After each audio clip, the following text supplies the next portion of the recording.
16వ అధ్యాయము ధ్యానం చేసుకుంటున్నామండి. అయితే 15వ అధ్యాయములో మనము చూసుకున్నామండి. నిన్నటి దినాన ఎర్ర సముద్రము ఆదివారము వర్షిప్లో చేసుకున్నాం కదండి. ఎర్ర సముద్రము దాటినాక వీరు 15 నిన్నటి దినాన్ని ఏం చేశారంటే కీర్తనలు, స్తుతి కీర్తనలు వారిని దేవుడు కొనియాడారు. ఈ గత అధ్యాయం అంతా 15వ అధ్యాయం అంతా కొనియాడడం జరిగి ఉన్నది. కొనియాడుతూ తర్వాత అందరూ సంగీత ధ్వనులతో నాట్యం చేస్తూ స్తుతించారు. స్తుతించిన తర్వాత వీరు ఒక ప్రదేశానికి దిగారు. ఆ ప్రదేశం ఎలా అంటేదంటే 27వ వచనంలో ఉంటుందండి. ఏలీమునకు వచ్చిరి, అక్కడ 12 నీటి బొక్కలు 70 ఈత చెట్లు ఉండెను, అనగా ఖర్జూరం అన్నమాట అండి.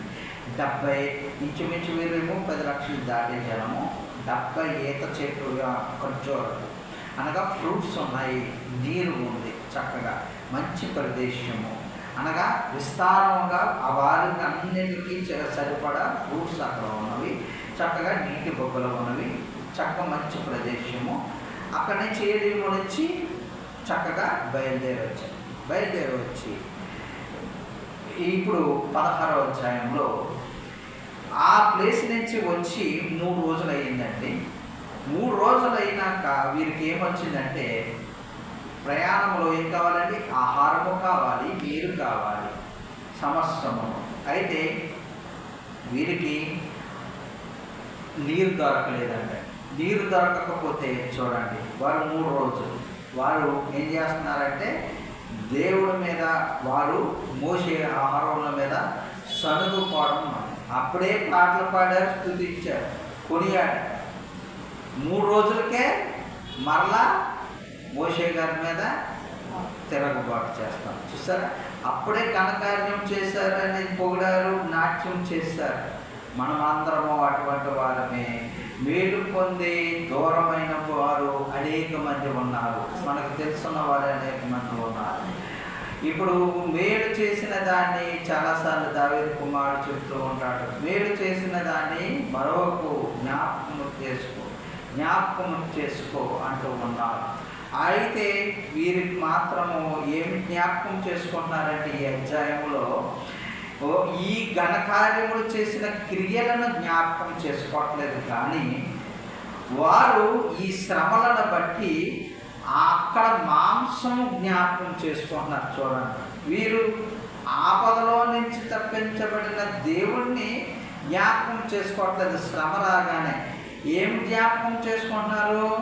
మాంసం. ఐగుప్తులో బానిసలుగా ఉన్నప్పుడు తిన్న కొండల దగ్గర తింటున్న మాంసము, ఆహారము జ్ఞాపకం చేసుకొని బాధపడుతూ ఉన్నారు. చూసారా, జరగవలసిన క్రియను, కార్యము పట్ల వారు మనస్సు ఉంచకుండా వారు మనస్సు అప్పటికప్పుడే చంచలమైన ఇజ్రాయేల్ అంటూ ఉన్నాం, కానీ అటువంటి మనమే వారు. అయితే మన వంటి స్వభావము కలిగిన వారు కూడా. అయితే వారందరూ కూడా అవి జ్ఞాపకము చేసుకుంటూ ఉన్నారు. అయితే తినుటకు యెహోవా మాకు ఇచ్చిన ఇక్కడికి చంపడానికి తీసుకొచ్చారని మరలా తిరగబాటు చేస్తూ ఉంటే దేవుణ్ణి ఈ అధ్యాయంలో మరి ముఖ్యముగా సనుగుట అనేది మనకి కనిపిస్తూ ఉంటుంది. సనుగుట, విసుగుట, మరలా చిరాకించుకుంటా తిట్టుకోవడము, ఒకరినొకరు ద్వేషించుకోవడము, ఇవి సనుగుట అనేది ఈ అధ్యాయంలో స్పష్టంగా కనిపిస్తూ ఉంటుంది. ఈ సనుగుట దేవుడు విన్నాడంటే, చూడండి, ప్రార్థన వినడం చూసాం, కానీ సనుగుట, దూషణలు కూడా దేవుని సన్నిధికి చేరినమాట. మోషే ఆహారంలో చెప్తూ ఉన్నారు, ఈ సనుగులు దేవునికి చేరినవి అని చెప్తూ ఉన్నారు. ఈ రోజున ప్రార్థనలు దేవునికి సన్నిధికి చేరుతూ ఉంటాయి, కానీ వారి సనుగుడు కూడా దేవుడు ఉన్నాడు. దేవుడు విని సనుగుడు, వారి యొక్క వేదన, బాధ, వారి యొక్క మొర. అయితే వెంటనే ఆ మొరను కూడా దేవుడు ఆలకించి వారికి ప్రత్యుపకారము చేసినట్లుగా ఈ అధ్యాయంలో మనం చూస్తూ ఉంటాం అన్నమాట. అయితే అప్పుడు వారికి మోషే గారితో చెప్తూ ఉన్నారు, నేను వారికి తృప్తిపరుస్తాను ఆహారము ద్వారా, కానీ నా ఆజ్ఞలు గైకొంటున్నారో లేదో అని పరీక్ష నిమిత్తము నేను చూస్తూ ఉంటాను అని చెప్పేసి, నా ఆజ్ఞలు గైకొంటున్నారో లేదో అని పరీక్ష పెడతాను, నేను వారికి ఫెసిలిటీస్ అన్నీ ఇస్తాను అని అంటూ ఉన్నాడు. చూడండి, ఈ రోజున మనకు అన్ని ఫెసిలిటీస్ ఇస్తాను అని ఆజ్ఞ ఇస్తూ ఉన్నాడు, కానీ మనకి పరీక్ష పెడుతూ ఉన్నాడు. ఏంటంటే ఆజ్ఞలు గైకుంటున్నామా లేదా అని. వీరికి పెట్టిన పరీక్ష, వీరికి ఆహారం సమృద్ధిగా దయచేశాడు. ఏమని? ఏదండి? సాయంత్రము పూరేళ్ళు పక్షులు, అనగా వారు మాంసము ఆశపడ్డారు కాబట్టి సాయంత్రము పుష్టిగా ఆహారము మాంసము, ఆ పక్షుల మాంసము తినడానికి తృప్తి ఇచ్చాడు. అయితే ఇంకను మరలా ఉదయం కాలమున భోజనానికి ఏం కనిపించాడండి? మంచు వలె కురియు మన్నా. ఆహారం ఏమిటో వారికి తెలియలేదు. అంటే ఇప్పుడు వెజిటేబుల్స్, ఫ్రూట్స్ అవన్నీ అంటే తెలుస్తుంది. ఆకాశము నుంచి కురిపించిన మంచు వలె ఉంటుంది, ఇదేమిటి అని అనుకుంటూ ఉన్నారు. మోషే గారు దానికి మన్నా అని పేరు పెట్టి, ఇది తినడానికి మనకి దేవుడు అనుగ్రహించిన ఆహారం అనగానే వారందరూ దానిని భుజించి అది మంచి రుచిగా, అది కొత్తిమీర గింజల వల్ల చక్కటి మంచి సువాసన కలిగి ఆహారంగా మంచు తేనె పూసల వల్ల ఉంటే భోజనము ఆహారంగా తృప్తి, ఉదయము అది, సాయంత్రం అది. అయితే ఇక్కడ వారికి అనుగ్రహించాడు, కానీ వారికి పెట్టిన కండిషన్స్, కొన్ని నియమాలు ఇచ్చారు. ఎందుకనగా నా ఆజ్ఞ గైకుంటున్నారో లేదో అనే పరీక్ష నిమిత్తము వారికి అనుగ్రహించినట్లుగా చూస్తూ ఉన్నాం. ఈ రోజున మనము అది ఇక్కడ చూడండి, ఇక్కడ మనకి ఏ రోజుకు ఆ రోజే సమకూర్చుకోవాలని చెప్పాడు దేవుడు. ఏ రోజుకు ఆ రోజే అనగా ఈరోజు మన్నా ఉదయము తీసుకున్నారు, అయితే మరచటి రోజుకి అది సాయంత్రానికి మరచటి రోజుకి ఉంచుకోకూడదు. ఏ రోజుకి ఆ రోజు నియమం పెట్టాడు. పక్షులు పడ్డాయి, పక్షులు సాయంత్రము వండుకొని భుజించి తృప్తి పడతాయి. రేపటికి ఉంచుకుందాము అనేది చేయకూడదు నియమం. అది నియమం పెట్టాడు, అనగా ఏ రోజుకి ఆ రోజే బద్దము అన్నట్టుగా పెట్టాడు. వారి విశ్వాస పరీక్షకి అక్కడ అనుగ్రహించినట్లుగా మనం చూస్తూ ఉన్నాం. అయితే ఇక్కడ మనము ఇంకొన్ని వాక్యములు చూసుకున్నట్లయితే, ముందుగా సిద్ధపరచుకోవాలి ఆహారాన్ని. ఎలా ఆహారాన్ని? 6 రోజులు ఈ విధముగా చెయ్యాలి. 6 రోజులు, 7వ రోజు ఆదివారం వస్తుంది. చూడండి, ఆదివారం రోజు నువ్వు ఏ పని పెట్టుకోకుండా ఉండు నిమిత్తము 7వ రోజు ఆహారము కూడా శనివారం సిద్ధపాటు చేసుకోవాలి. అనగా ఆ రోజు వండుకోవడం కానీ ఏ పని పెట్టుకోకూడదు అని చెప్పేసి 7వ దినమున పరిశుద్ధ దినము ఘనముగా జరిగించులాగన ఆరాధనలో మనకి దేవాది దేవుడు ఇటువంటి కృప చూపించాడు. అందుకే యెషయా 58:13-14లో మనము చూసుకున్నట్లయితే విశ్రాంతి దినము ఏ విధముగా ఆచరించాలి. ఇప్పుడు చూడండి, దేవుడు ఏం చెప్పాడు? వారికి ఆహారము ముందుగానే సిద్ధపాటు ఇందులో కనపడుతూ ఉంది. మన సిద్ధపాటు ఎలా ఉంది? ఆదివారం ఉందని శనివారమే పూర్తి చేసుకోవాలి. చీమలు ఎలా ఆహారం ముందుగా సిద్ధపాటు చేసుకుంటాయి, మనం మనుషులమైన మనము ఎంత మెలకువ కలిగి, ఆపద కలిగి, అలాగే మరలా పరిశుద్ధ దినము కలిగి, సమస్య అన్ని విషయాల్లో సిద్ధపాటు, ముందు జాగ్రత్త. చూడండి, ఇప్పుడు సైనికుడు బార్డర్లో ఉంటాడు, ఆయన ఏమి శత్రువు వచ్చినాక అప్పుడు ఫైట్ చేద్దాంలే అని చెప్పేసి ఈయనేమి నిద్రపోడు. అలా చేస్తే ఆయన ఉద్యోగం నుంచి పోతుంది. అది విధి విధానంలో అది తప్పు. ఆయన ఎప్పుడు ఏం చేస్తూ ఉంటాడు? సిద్ధపాటు కలిగి ఉంటాడు. చూడండి, ఇటువంటి సిద్ధపాటు శనివారముకి ఆదివారముకి ముందుగానే సిద్ధపాటు. కానీ వారి ఆహారం అంటండి పాడయ్యేది కాదంటండి. ఇది నియమం. అందుగా ఇప్పుడు ప్రభు మనకి ఒకసారి నడుచుకుంటూ శిష్యులతో వస్తూ ఉన్నట్టు తెన్నులు తుంచుతూ ఆహారం కోసం ఆకలి కొని శిష్యులు చేస్తూ ఉన్నప్పుడు తుంచుతున్నప్పుడు వారు పరిసయ్యులు అబ్జెక్షన్ పెడతారు. పరిశుద్ధ దినం రోజున వారు పని చేస్తున్నారు అంటే అది ఎంత నేరమో ఈ వాక్యము చదివితే మనకు అర్థమవుతుంది. యెషయా 58:13 చెప్తూ ఉన్నాడు, నా విశ్రాంతి దినమున వ్యాపారము చేయకూడదు. వ్యాపారము కానీ ఎటువంటివి కూడా ఇష్టమైన పనులు కానీ ఏది కూడా చేయకూడదు. ప్రతిష్ఠ దినమును ఊరకుండు ఉండాలి.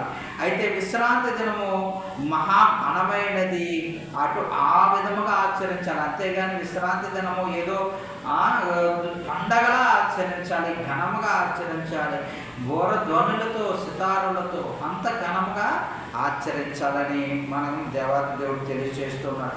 ఈ విధముగా ఆచరించడం వల్ల కలిగే దీవెన కూడా ఇక్కడ చెప్తూ ఉన్నాడు.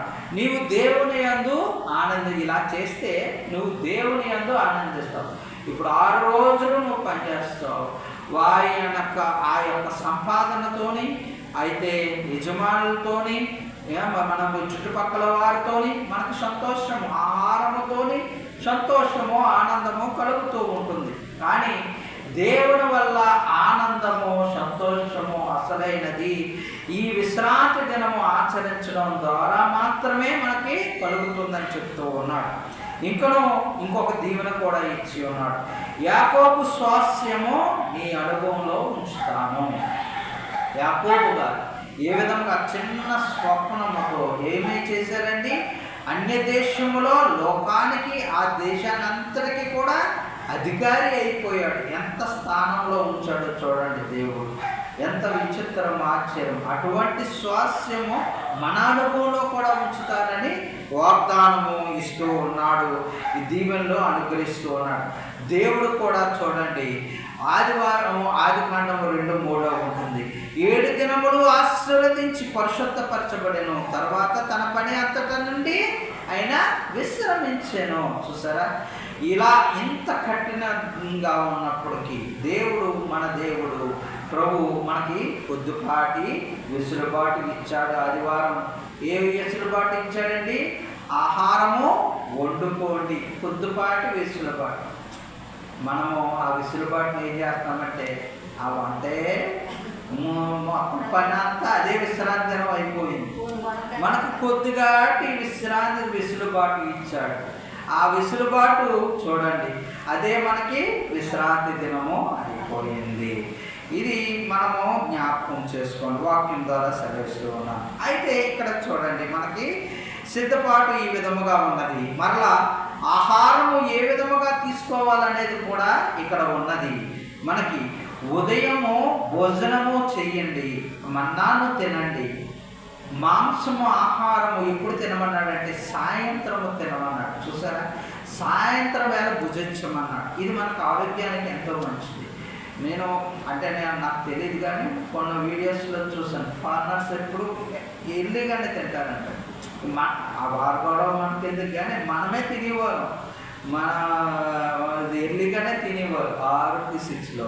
కానీ మనం ఇప్పుడు ఏం చేస్తున్నాము, 11-10 ఈ టైంలో మనము భోజనం చేస్తున్నాం. మరలా మామూలు కాదు, మాంసాహారం తింటూ ఉన్నాం. ఇది హెల్త్కి అస్సలు మంచిది కాదు. అయితే ఇక్కడ చూడండి, ఏనాటి బత్యమో ఆనాటే తీసుకోవాలన్నట్లుగా ఇక్కడ నియమం చేశాడు. ఏనాటి బత్యమో ఆనాటే తీసుకోవాలి అని. ఎందుకు ఈ నియమం చెప్పాడంటే, ఇప్పుడు మనకి ఫర్ ఎగ్జాంపుల్ ఆహారము దొరికినది మనము దాచుకోవడానికి మనం ప్రయత్నం చేస్తాం. ఎందుకనగా రేపటికి ఏమో దొరకదేమో, సిద్ధపాటు ముందుగానే. కానీ ఇక్కడ నీకు సిద్ధపాటు చేస్తాను అని ఆజ్ఞ ఇచ్చాడు. నీకు ఆహారం దొరుకుతుంది, ఏనాటికన్నాడు దొరుకుతుంది, సిద్ధపాటు చేసుకోవడానికి కూడా నీకు దొరుకుతుంది. పరిశుద్ధ దినం ఆచరిస్తే నీకు ముందుగా సిద్ధపాటు అన్నిటికీ పాడవకుండా అన్నీ కూడా నీ కొట్టలో నిండుదల ఉంటుంది. కానీ నువ్వు ఏ విధముగా చూడండి, ఏనాటి బత్యమో ఆనాడే తీసుకోవాలని ఎందుకు పెట్టాడంటే, పాడైపోతుందేమో అన్న ఆజ్ఞ అతిక్రమంతో కొంతమంది ఏం చేసేవారంటే దాచుకునేవారంటే, ఏమో రేపు దొరకదేమో అనగా అక్కడ ఏమయ్యింది, విశ్వాసము సన్నగిల్లింది. అయితే అవిశ్వాసము ఆవరించి ఈ విధంగా చేయడం ద్వారా వారికి ఆహారము పాడైపోయి దేవుని కోపం కూడా ఒకనొక సందర్భంలో కోపపడినట్లుగా చూస్తూ ఉంటాం అన్నమాట అండి. అయితే ఈ రోజున మన్నా తిని దేవుడు చెప్తూ ఉన్నాడు మన ప్రభువు. యోహాను 6వ అధ్యాయము 43 నుంచి ఉంటుందండి ఈ వివరణ అంతా కూడా. ఆ రోజున వారందరూ కూడా ఎన్ని సంవత్సరాలు తిన్నారంటే అది 40 సంవత్సరాలు ఆహారమే భుజిస్తూ ఉన్నారంట, మన్నా తింటూ ఉన్నారంట. కానా చేరే వరకు ఆహారమే భుజించినట్లుగా చివరి అధ్యాయం వచనంలో ఉంటుంది. అయితే ప్రభు సెలవిస్తూ ఉన్నారు, ఈ ఆహారము తినుట వల్ల వారు మరణించాలి, కానీ నేను వారు దేవుడిచ్చిన ఆహారము తినడం ద్వారా మరణించాలి, కానీ ప్రభువే జీవాహారం అయిపోయాను. నేను పరలోకము నుండి వచ్చిన ఆహారాన్ని, నేను నా ఆహారము తీసుకుంటే నిత్య జీవాన్ని అనుగ్రహిస్తాను అని చెప్తూ ఉన్నాడన్న.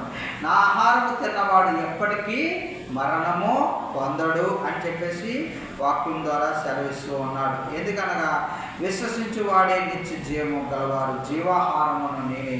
మీ పితరులు మన్నాను తిని చనిపోయేది, దీన్ని తినివాడు చావకుండానట్లు పరలోకం నుండి దిగి వచ్చిన ఆహారము ఇదే. అసలైన ఆహారము ఎవరు తింటున్నారండి? మనము తింటున్నాము. జీవాహారము మనము తింటున్నాము, అసలైన ఆహారం. అయితే మనకి జీవాహారం, నిత్య జీవం మనకి దేవాతి దేవుడు వాక్యం ద్వారా అనుగ్రహించే కృపాభాగ్యాలు మనందరికీ దయచేయను కాక. ఆమేన్. మరొక